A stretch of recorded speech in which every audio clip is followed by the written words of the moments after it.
याद रखिएगा दोस्तों, त्रिमेर सूरस माया क्या है, तो आपको याद रखना है दोस्तों, त्रिमेर सूरस माया यह एक विषैले सर्प की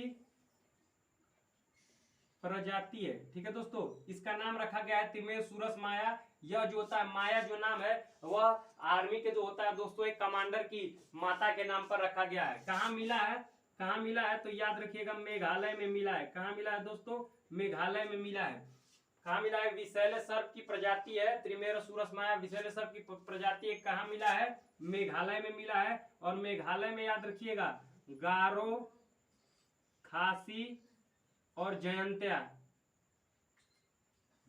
की पहाड़ियां हैं। ठीक है दोस्तों, मेघालय के मानसी मान में बहुत ज्यादा वर्षा होती है। ठीक है दोस्तों, इंडिया में सबसे ज्यादा वर्षा कहाँ होती है, वही होती है।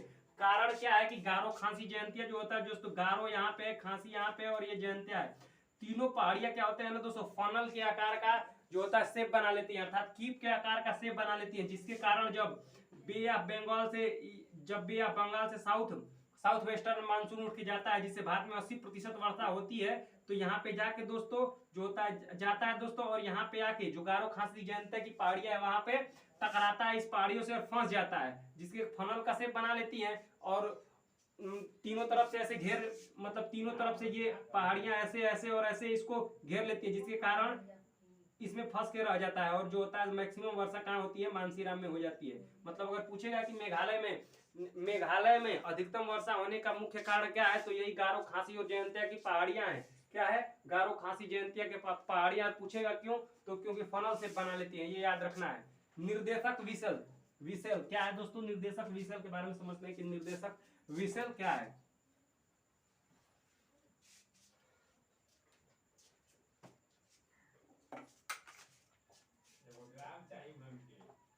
निर्देशक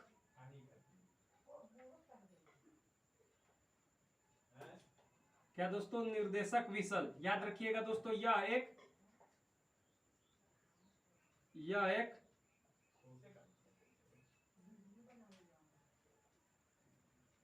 सर्वेक्षण पोत्र है। क्या है दोस्तों, यह एक सर्वेक्षण पोत है। निर्देशक विशल क्या है दोस्तों, यह एक सर्वेक्षण पोत है। याद रखिएगा, यह एक सर्वेक्षण पोत्र है। लॉन्च किसके द्वारा किया गया है, launch by Indian navy,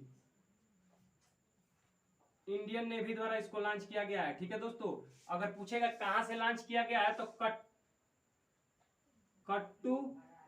Kattupalli क्या दोस्तों, कट्टुपल्ली से। कहा, चेन्नई। याद रखिएगा, कहा, चेन्नई के कट्टुपल्ली से लॉन्च किया गया है। निर्देशक विशल क्या है दोस्तों, तो यह एक सर्वेक्षण पोत है। ठीक है दोस्तों, सर्वेक्षण करेगा, मतलब देख रेख करने वाला है। और लॉन्च कहाँ हुआ है, इंडियन नेवी द्वारा लॉन्च किया गया है कट्टुपल्ली से। कट्टुपल्ली कहाँ है दोस्तों, चेन्नई में ही है। तो आपसे पूछेगा, डायरेक्ट क्वेश्चन यही पूछेगा, निर्देशक विशल क्या है, ये पूछ देगा कि यह एक विमान युद्ध पोत है। ठीक है दोस्तों, फायर एंड फारवर्ड की कैटेगरी में है या फिर एक सर्वेक्षण पोत है, तो आपको बताना है कि यह एक सर्वेक्षण पोत है।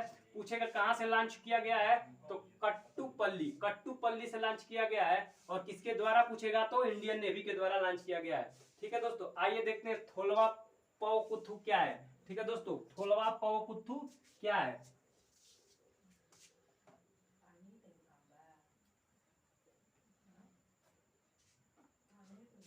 थोलवा पवकुथु,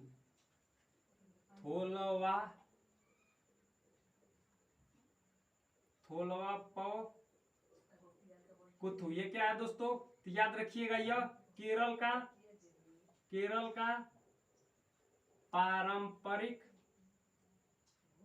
मंदिर है। ठीक है दोस्तों, अगर केरल पूछेगा तो केरल पश्चिमी वेस्टर्न घाट में आता है। क्या, वेस्टर्न घाट में आता है। ठीक है दोस्तों, वेस्टर्न घाट को सहयाद्री भी कहा जाता है, यह भी आप लोगों को पता होगा। केरल में 1498 ईस्वी में पहली बार वास्को डी गामा आया था। वास्को डी गामा कब आया था, 1498 ईस्वी में पहली बार केरल में वास्को डी गामा आया था।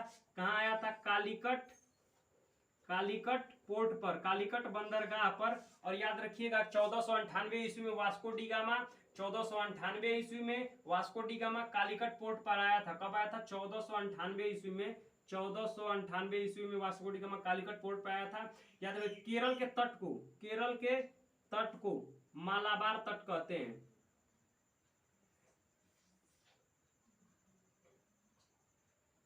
और भारत में, ठीक है दोस्तों, भारत में दक्षिण पश्चिमी मानसून से सबसे पहले वर्षा मालाबार तट पर ही होती है। अर्थात पूछेगा कि भारत में सबसे प्रथम वर्षा, ठीक है दोस्तों, कहाँ होती है, तो याद रखिएगा केरल में ही होती है। और केरल में कहा, तो मालाबार तट पर।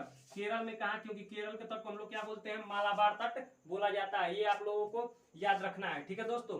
चलते हैं अपनी आखिरी न्यूज की तरफ की यूरोपा लीग 2022 के विजेता जो होता है दोस्तों कौन है। क्या दोस्तों हम लोग की लास्ट आखिरी न्यूज है कि यूरोपा लीग 2022 के विजेता कौन है। यूरोपा, ठीक है दोस्तों, यूरोपा लीग 2022 के जो होता है दोस्तों विनर, इस बार के विनर कौन है दोस्तों, तो फ्रैंकफर्ट।